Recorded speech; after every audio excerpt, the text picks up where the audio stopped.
கற்பூர பொம்மை ஒன்று பாட்டு பாடு. பாருங்க.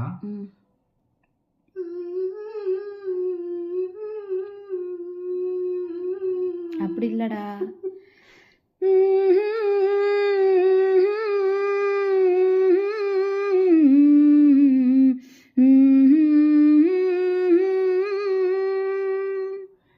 கற்பூர பொம்மை ஒன்று கை வீசும் தென்றல் ஒன்று, கற்பூர பொம்மை